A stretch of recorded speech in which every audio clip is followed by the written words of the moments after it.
ধরেন আমি নির্বাচিত হইলাম, নির্বাচিত হওয়ার পরে কিন্তু আমাদের অনেক সুবিধা আছে, আমাদের কিন্তু সুবিধা আছে। আমি বেতন পাবো, আমি প্রায় 1.5 লক্ষ টাকার মতো বেতন পাবো। যদি আল্লাহ নির্বাচিত করে আমার বেতন হবে কত? প্রায় 1.5 লক্ষ টাকা, 91-90 হাজার টাকা বেতন, বাসা ভাড়া এটা সেটা, ঢাকা শহরে একটা বড় ফ্ল্যাট দিব। এগুলা কার কার কার টাকায়? জনগণের টাকায় না? এরপরে আরো সুবিধা দিবে। সুবিধা হচ্ছে এই যে গাড়ির, রাস্তায় গাড়ি আছে না, এই গাড়ির দাম ধরেন এটা 10 লাখ 12 লাখ টাকা, কিন্তু আপনি কিনতে যান এই গাড়ির দাম 50 লাখ টাকা, কারণ আপনাকে ট্যাক্স দিতে হয়। কি দিতে হয়? ট্যাক্স। কিন্তু এমপিরা গাড়ি কেনার সময় ট্যাক্স লাগে না। তারা কি তা করে জানেননি?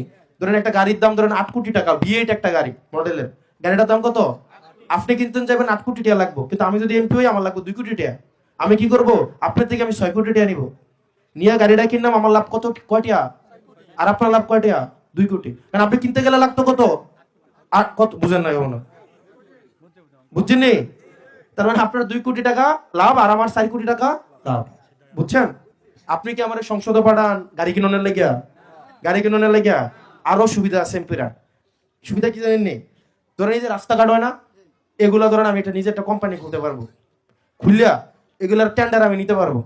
আমি না নিলাম, আমার আব্বার নামে খুললাম, আমার চাচার নামে খুললাম, জেডার নামে খুললাম, খুললা আমি কাজ আইবো 100 কোটি টাকার, আগে নিজে রাখবো 60 কোটি টাকা, নিজের বাপের কোম্পানি দিয়ে করাবো বা দাদার কোম্পানি দিয়ে করাবো, করাইয়া ওই টাকা কই যাবে? নিজের ঘরে যাবে। আমার কি আপনি এমপি বানাইতেছেন নিজের নামে লাইসেন্স করানোর লাগিয়া?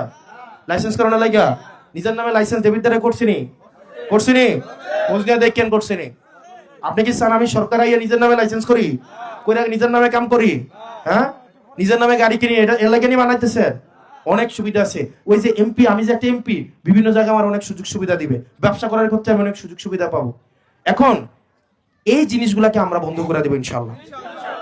আমরা এমপি হওয়ার পর আল্লাহ যদি তৌফিক দেয়, কোন এমপি ট্যাক্স ফ্রি গাড়ি কিনবে, এই রিচুয়াল আর বাংলাদেশে থাকবে না। আমি কথা দিয়ে যাচ্ছি, আমি নিজে তো কিনবো কিনবো না, না নাই, আমার পরিবারকে ওটা সুযোগ সুবিধা আমি হইতে দিব না।